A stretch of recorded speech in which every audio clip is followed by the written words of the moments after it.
Hello everyone, and I'm pleased to be able to send this message to you from the Community Foundation for Northern Ireland here in Belfast. And also like to acknowledge what has been really achieved in YouthBank in Osh and Jalalabad and Batkin province. I suppose anything that new and different brings its own excitement and energy, and along with anxiety about will it actually work and can we do this? And I suppose I was reminded of an Irish playwright, Oscar Wilde, who once said that nothing in this world is worth doing except the impossible.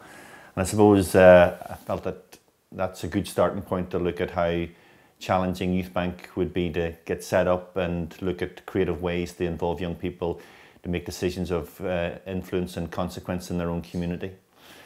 And well, we first came to Osh in April of 2009, and we knew from this time onwards that there was clearly major social and political changes and unrest in Kyrgyzstan, most notably in Osh and Jalalabad itself, where a number of youth banks were established in Uzbek and Kyrgyz communities.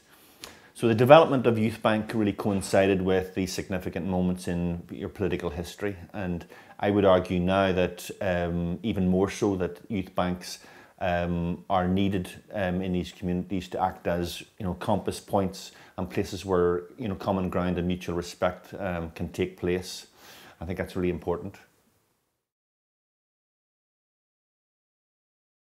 Now, our intention back in April 2009 was to use the training experience to put real responsibility into the hands of young people through decision making for the allocation of small sums of money to your local communities.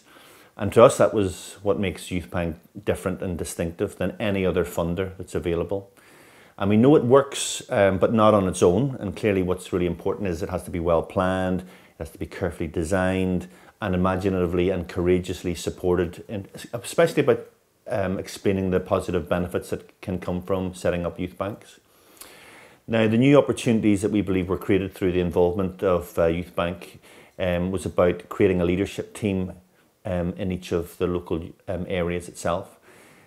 Clearly, the teams themselves would get involved in a wide range of challenges and tasks, most notably around working as a team, then creating their own publicity and promotion and going out and telling people about the positive benefits of what the youth bank would actually do, speaking in public possibly for the first time, agreeing on criteria in terms of how you would assess and judge the project proposals that would come in, reporting and recording and doing lots of the paperwork around how the money should be spent, and then going out and collecting receipts and doing project visits to see what was actually happening in the local areas.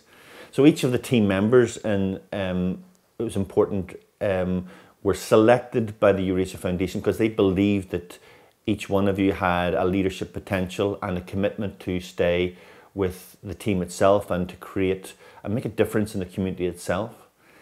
And now, some 18 months later, looking at those who have been involved, I would feel that they now have a clear idea about their own community and how they got to know their own community, and they have clearly evidence of the lessons that have been learned about how YouthBank works, how they would like to improve it, that insights into the things that have worked well for them at a personal level and the influence that they've been able to have in their local community. And what I would say is that if we're looking at the future, that to get that investment for the future and to continue YouthBank is about a belief in the approach itself. So this is a time to celebrate and acknowledge all those who have taken part in the YouthBank and how far they've actually come. And in particular, I'd like to mention the staff team of the Eurasia Foundation in Central Asia, in Kyrgyzstan, for not only securing the funding from donors and convincing them that the approach was distinctive and valid and worth doing, and also a challenge to the young people themselves to do something that they'd be proud of in their local communities. And when you state openly that young people are going to run a youth fund and they're going to make all the key decisions, maybe that make it an unsurprising or maybe a surprising reaction, and questions will be raised about will the young people be fair? Do they have the skills to do this?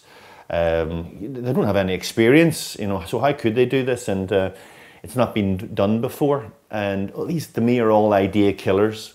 The YouthBank experience is about can do, and it's about being positive and looking at solutions focus that actually makes some difference as well. It's not complicated, it's a simple idea, it's not rocket science. It needs further support, and we'd like to encourage across all of Central Asia that YouthBank continues and develops, and I wish those who are going to be actively involved in trying to secure those resources and to influence those who would like to hear the story of YouthBank to act powerfully and to be very persuasive in the interests of young people in Kyrgyzstan itself. And I wish you all good luck. Thank you.